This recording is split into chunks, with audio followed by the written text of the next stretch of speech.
নমস্কার। আপনারা শুনছেন করকাকুর্চি ইন্ডিয়া। একজন গীতিকার কি শুধুই গান লেখেন, নাকি মানুষের হাসি, কান্না, প্রেম, বিচ্ছেদ আর জীবনের সমস্ত অনুভূতিকে শব্দের শরীর দেন? যে মানুষটির কলম থেকে জন্ম নিয়েছিল, তোমার বাড়ির সামনে দিয়ে আমার মরণ যাত্রা যেদিন যাবে, সে আমার ছোট বোন। ও কেন এত সুন্দরী হলো? ও চাঁদ সামলে রাখো জোছনাকে। তিনি শুধু একজন গীতিকার নন, তিনি ছিলেন বাংলা গানের আবেগের এক অনন্য স্থপতি। আজ করকাকুর্চি ইন্ডিয়ার এই বিশেষ পর্বে আমরা ফিরে যাব এমন এক মানুষকে খুঁজতে, যার লেখা গান কোটি মানুষের হৃদয়ে অমর হয়ে আছে, অথচ যার জীবনের গল্প আজও অনেকের অজানা। তিনি পুলক বন্দ্যোপাধ্যায়। চলুন স্মৃতির সরণি বেয়ে শুরু করি এক অসাধারণ শব্দশিল্পীর জীবনযাত্রা। কিশোর কুমার তাকে স্নেহ করে ডাকতেন পোলাও বাবু। সেই সম্বোধনের মধ্যেই লুকিয়েছিল গভীর বন্ধুত্ব, অকৃত্রিম ভালোবাসা এবং পারস্পরিক শ্রদ্ধা। পুলক বন্দ্যোপাধ্যায়ের লেখা অসংখ্য গানের মধ্যে এমন একটি গান রয়েছে যা শুনলে আজও অসংখ্য মানুষের চোখ ভিজে ওঠে। তোমার বাড়ির সামনে দিয়ে আমার মরণ যাত্রা যেদিন যাবে। অদ্ভুত হলেও সত্যি, গানটি প্রথমে অন্য এক শিল্পীর জন্য লেখা হয়েছিল, কিন্তু তিনি মৃত্যুযাত্রার মতো বিষাদময় বিষয় নিয়ে গান গাইতে অস্বীকার করেন। তারপর সেই গান পৌঁছে যায় কিশোর কুমারের হাতে। কিশোর গাইলেন, আর বাকিটা ইতিহাস। শুধু একটি গান নয়, বাংলার সঙ্গীত ভাণ্ডারে চিরস্থায়ী হয়ে গেল এক অনবদ্য সৃষ্টি। কিশোর কুমারের মৃত্যুর পর শোকে স্তব্ধ হয়ে পুলক বন্দ্যোপাধ্যায় লিখেছিলেন, অমর শিল্পী তুমি কিশোর কুমার, তোমাকে জানাই প্রণাম। পরে কুমার শানুর কণ্ঠেও গানটি নতুন প্রজন্মের কাছে সমান জনপ্রিয় হয়ে ওঠে। গানের মানুষের জীবনেও কখনো কখনো আসে এমন মুহূর্ত যা শব্দে প্রকাশ করা কঠিন। পুলক বন্দ্যোপাধ্যায় লিখেছিলেন, আমায় চিনতে কেন পারছো না মা, সবই ভুলে গেলে। গানটি শুনে তার নিজের মা অবাক হয়ে বলেছিলেন, আমি বেঁচে থাকতে তুই এই গান লিখলি? মাকে কষ্ট না দিতে পুলক মিথ্যে কথা বলেছিলেন। আমি শুধু লিখেছি, সুরটা মান্না দে দিয়েছেন। এই ছোট্ট ঘটনাই বলে দেয়, যত বড় শিল্পী হন না কেন, সন্তানের কাছে মাই সবচেয়ে বড়। আর একটি গান, সে আমার ছোট বোন, বড় আদরের ছোট বোন।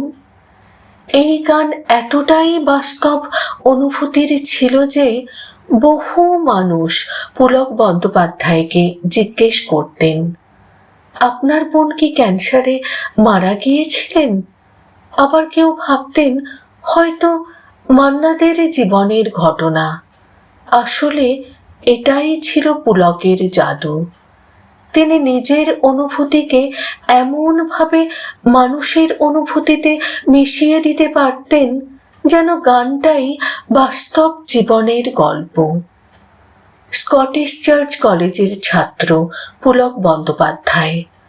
কলেজ জীবন থেকেই লিখতেন গান, কবিতা। তারপর সিদ্ধান্ত নিলেন এটাই হবে তাঁর জীবন। এভাবেই শুরু হয় বাংলা গানের ইতিহাসে এক দীর্ঘ 50 বছরের সোনালী অধ্যায়। অসংখ্য চলচ্চিত্র তার গানে সমৃদ্ধ হয়েছে। প্রজন্মের পর প্রজন্ম তার শব্দে খুঁজে পেয়েছে নিজেদের ভালোবাসা। অনেকেই জানেন না তিনি ছিলেন মোহনবাগানের একনিষ্ঠ সমর্থক।